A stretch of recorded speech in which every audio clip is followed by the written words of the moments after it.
Alright guys, this is my review of X-Men Origins Wolverine. I'm going to talk about some of my misgivings about the film and a lot of the stuff I did like.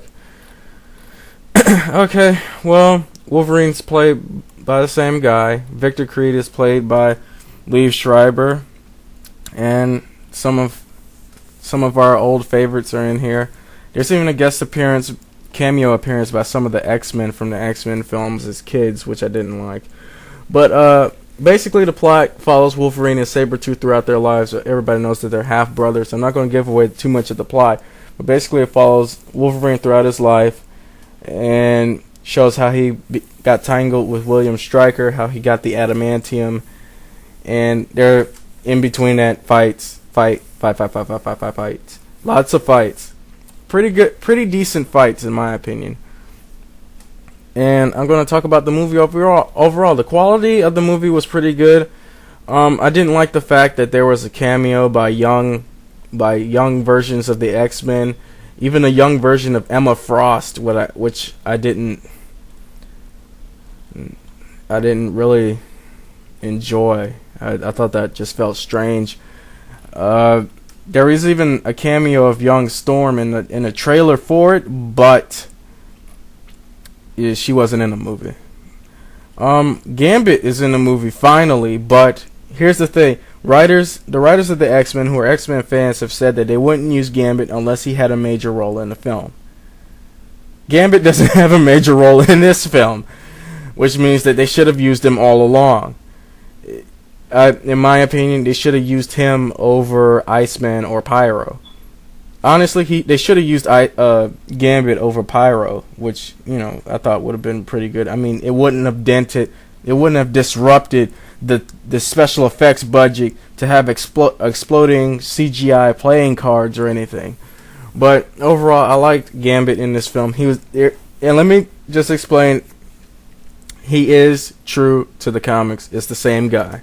He's exactly the same as he is in the comics, and there's a funny scene involved in between a fight between Wolverine and Sabretooth, and Gambit tries to get involved, and it's pretty silly.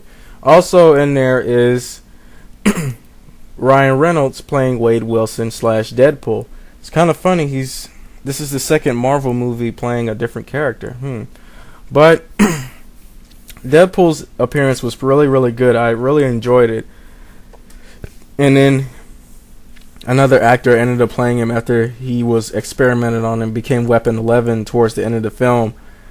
Also, another thing to look out for towards the end of the credits, there's a cut scene there after the end of the credits that shows Deadpool's decapitated head and body, and his body is reaching for his head. And when he was Weapon 11, his mouth was sewed shut because Stryker would have said Wade Wilson would be the perfect soldier if it wasn't for his mouth. So they sewed his mouth shut so he wouldn't be able to talk. At the end of the movie, he breaks the fourth wall like he does in the comics. It says shh to the audience, as if they would be gasping at, his appearance towards the end of the film. The fact that, oh my god, this dude's still alive.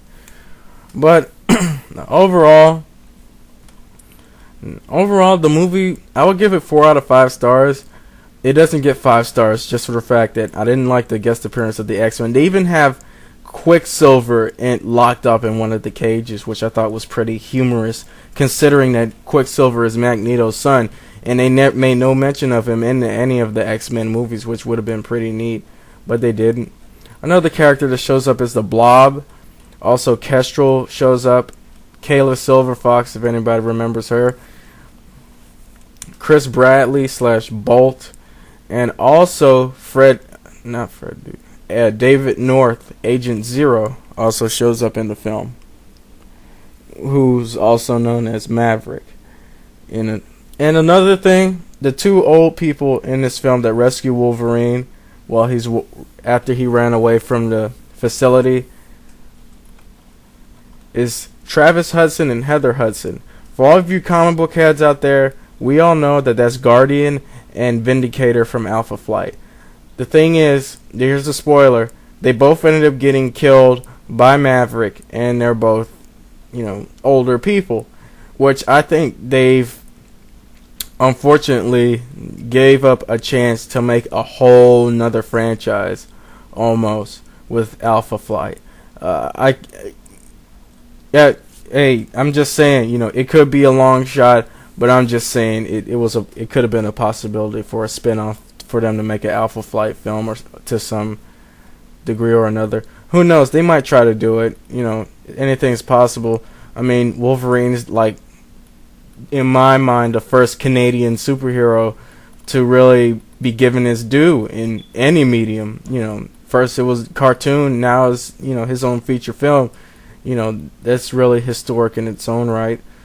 And that's about it. I give it 4 out of 5 stars. It could have been plotted better. I felt the story moved slow in some respects. They made references to some things that might have been too obscure for general fans, which is I think why they introduced younger versions of the X-Men in this movie, trying to make sure, show everybody that, this, we haven't gone too far off the track. This is an X-Men film. If anything, I don't think it's a part of the trilogy. I think it's mostly a standalone film, more of a companion piece, trying to tie together everything everything that happened in the X-Men films, especially X2. So that's about it for me. There's a Deadpool movie spinoff coming out.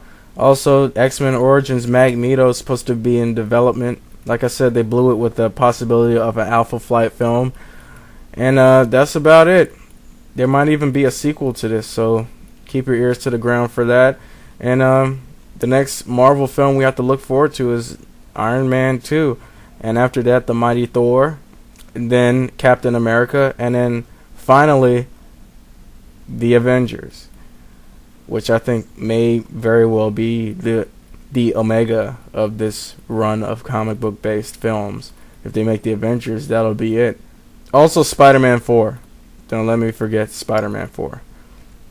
Well, that's about it. Post your comments. I'm sorry about my voice. I don't know what's wrong with me, but please forgive me for that. But let me know what you guys think about the Wolverine film, and I'll see you later with the Fast and the Furious full review.